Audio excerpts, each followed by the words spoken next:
Why is that important? Because what it will do, it will cause you to focus. It will cause you to concentrate. When that other conversation is going on, telling you what you cannot do, telling you all of the impossibilities and all of the obstacles, your concentrating will begin to create a larger vision within yourself, and you start looking for and seeing some new opportunities. You start creating some openings for yourself. As you begin to read that every day, day in and day out, that will make you focus. That will discipline your thinking. And you'll get all kind of creative ideas. As I talk to you right now, being involved in this immersion process, you're going to create some openings for yourself. You're going to get some ideas. You're going to feel your adrenaline flowing, and you're going to think about something, some idea you had. You say, I want to go back and I'm going to look at that again from a different vantage point, not from the level of the problem or the obstacles that I encountered, but from a higher vantage point. Because what you will begin to see and to know as I talk to the higher consciousness within you, that you are powerful, that you are a miracle worker. And that inner conversation has conditioned you to believe that you are not. And as you begin to discover the truth of who you are, whatever challenge that you're facing in life, and if you're living, you're facing some challenge, you begin to know that you're powerful and that you're a miracle maker. So as you begin to write down exactly what it is that you want, read it every day. The next thing is, see yourself there. How will you feel once you get there? What will the experience be like for you? What will be different? What kind of person do you have to become in order to get there? Visualize yourself there, living the experience. I remember when I ran for state representative in Columbus, Ohio. And I had a lot of people telling me, and you got to watch not only the conversation within, but the conversation without. Telling me, Les, you can't possibly win. You can't do that. And I went down to the legislature, and I saw myself. I knew what I wanted. I saw myself in the chair. I pointed out the chair that I wanted. I used to go and sit up in the galleries and watch the legislative process. I used to go to the committee meetings and listen to legislation being introduced. I learned how to write legislation, how to amend legislation.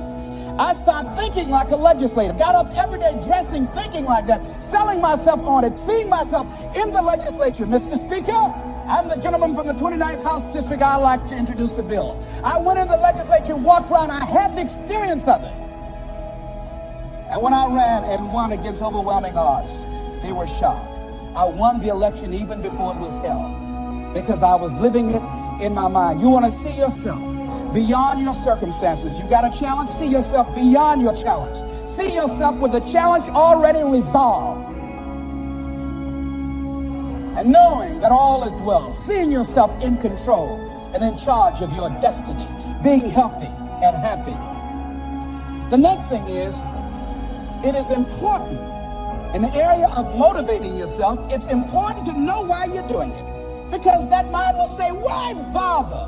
Why go through all this? This is too hard. No, throw in the towel. It's not worth it. Has it ever said that to you before? Here's how you can handle that. Here's how you override that. Write down 5 reasons why you deserve it. Why do you deserve what you want? Why you? Why do you deserve it? What meaning and value will it bring to your life? What's so different about you that you deserve your goal or this goal? And when you write down those 5 reasons, when you have some down moments, and you're going to have them, when that conversation starts talking to you and it's going to talk to you, what you will do is you can pull that out and read it, and it will build you up. It will be your rod and your staff to comfort you through some challenging moments, because you're going to have some. Life will knock you between the eyes. It will catch you on the blind side, come out of nowhere, stuff you can't anticipate. They will knock the wind out of you. You want to give up. That's why it's important for you to work on yourself, listening to tapes, building yourself up, talking to yourself with power, feeling, and conviction, building yourself up day in and day out, because it's coming. I guarantee you. Life is just waiting. Oh, he's doing good now, huh? Very good. I remember I had an experience. I was pursuing my dream. And that's why you have to work on yourself. You don't know what's going to happen. And I was telling people, I had this big rally I had to do. It was 5,000 people there. And I said, you must work on yourself. If you want a larger vision, you've got to empower yourself continuously, because life will catch you on the blind side. And after I finished my speech, I got a rousing standing ovation. And I went and called the young lady that I was dating at the time. I said, hey, guess what? I said, they love me. I got a standing ovation. And they were chanting, we want the motivator. We want the motivator. I said, listen, we want the motivator. Do you hear? She said, yes. Les, I need to talk to you. I said, wait a minute. You're talking about tough. I was getting off, and I'll be home soon. Les, I heard a voice in the background. Hurry up and tell him. Who's that? Les, you've been gone a lot, and there's somebody else. What? They came in. Les, come on, Mr. Motivator. They want you back out there. Wait a minute, hold it. What'd you say? I'm sorry, there's someone else. I heard the voice say, hang the phone up. Club. I said, wait a minute. I said, hey, Motivator, come on, they want you. Can't you hear them cheering? I say,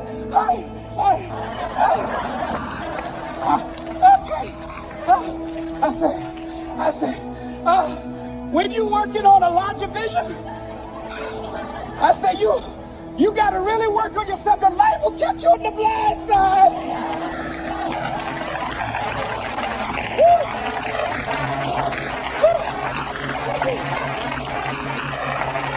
I said, you better be ready. And you better make sure you want it, because it'll make you cry. And somebody said, the Spirit is on him. Thank you. I was talking till they started blinking the lights. They had to come pull me off, but I said, you got to have a larger vision. You make sure, wait a minute, you make sure you work on yourself. They said, come on, Mr. Brown, come on. Yeah. I went back to my hotel room, and loneliness and heartbreak was sitting on the bed and said, are you coming in now? Do you have your larger vision now? How's your positive attitude? Say, get on in here. Are you still breathing? Shut up. You want your gold now? I don't want this gold now. Life will wear you out. You'll be saying, no, I can't, and no, I won't. You try to read and can't see nothing through the tears. I went fuddling through the drawers in this hotel trying to find a Gideon Bible, anything, you know. I said, somebody, anybody help me. Yahweh, anybody. Boy, I tell you, that's why you got to work on yourself. Because life will send you some curves you cannot anticipate. The next thing is that whatever you do, you want to develop technical mastery. You want to be the best at what you do. You want to master it. See, part of self-motivation is you've got to find something that gives you a strong sense of competence. Well, you become known for that. You develop a reputation of being good at doing that. You set some high personal standards for yourself. You're not competing with anybody else. You're just unfolding yourself to be the best person that you can be. That you want to give the best quality service that you can give, because that is a statement about who you are. The other thing that's the key to self-motivation is recognize the fact that you're going to get into some slumps. Recognize the fact that you're going to encounter a great deal of failure in life. It goes with the territory. But in the face of that, you want to be relentless. When you want something, you don't expect everybody to say, oh, come on in. Oh, you want this? Oh, great. We want to give this to you. You're such a nice person. You're doing it for your family, aren't you? Great. No, life isn't like that. No. Many doors will be closed in your face. Many loans that you will want. They'll say, no, you don't have enough collateral. You don't have enough credit. And most people will give up.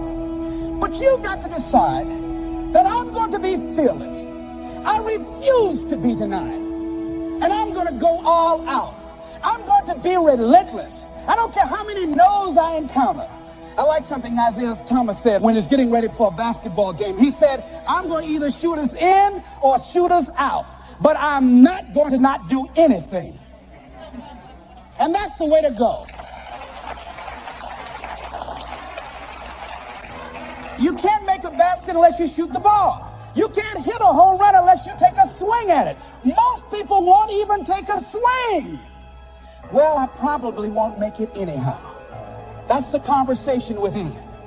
They probably won't give it to me anyhow. If you want something, you've got to be relentless. You've got to decide, I deserve this, and I'm going to have it. And you go all out to get it. That drives you. The next thing is that when you want something out of life, you've got to be willing to go into action.